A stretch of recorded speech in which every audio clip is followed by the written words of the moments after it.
Welcome to the Literary Titan podcast.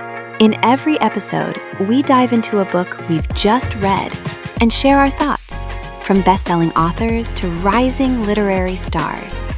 We read it. Now let's talk about it. The Expectant Author is a practical and encouraging guide for aspiring nonfiction authors, especially coaches, entrepreneurs, speakers, and experts who feel they're carrying a book but don't know how to bring it into the world. Heidi Richards-Mooney structures the writing and publishing journey around pregnancy, moving from conception to development to delivery. And she uses that metaphor to guide readers through clarifying an idea, setting a due date, building an outline, writing through doubt, revising with care, choosing a publishing path, and launching with intention. The book is part memoir, part workbook, part steady hand on the shoulder, with Mooney drawing from her own experience turning a series of floral industry marketing articles into rose marketing on a daisy budget, then learning self-publishing, speaking, promotion, and authorship as she went. What I appreciated most was the book's emotional intelligence. Mooney understands that most unfinished books don't fail because the author lacks material. They stall because the author is afraid, scattered, overextended, or waiting to feel legitimate. Her chapters on morning sickness, comparison, and writing through real life felt especially honest. I liked the humility of her examples, such as making a one-page-a-day commitment, building a binder with chapter tabs, taking solitary beach weekends to hear her own voice again, and learning that outside editors could catch what her own devoted eyes could no longer see. The book and its advice respect the private tenderness of creating something that may eventually be judged in public. The writing has a gentle, rhythmic quality, and that warmth is the book's great strength.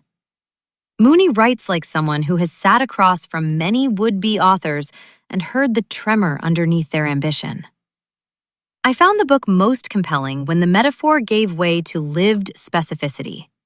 Bill Healy affirming that her marketing book could help small business owners, Dan Pointer demystifying self-publishing, a Barnes & Noble friend helping her get placed correctly in stores, Evie Diaz asking whether she had a launch team, and speaking engagements slowly widening into larger stages alongside figures like J. Conrad Levinson. Those moments remind us that authorship is not only a process, but a web of relationships.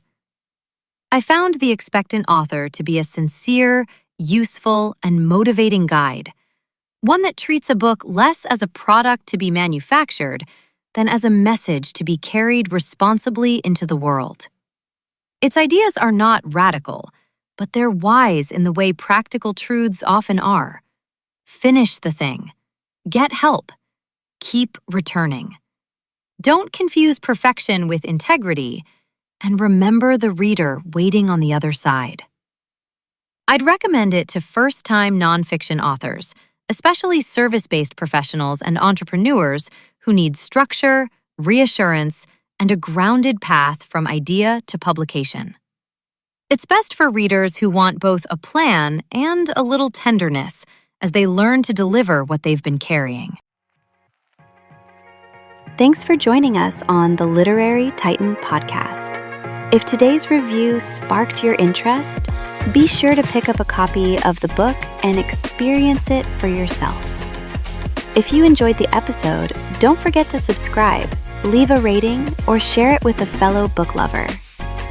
Until next time, keep reading, not just to escape, but to grow.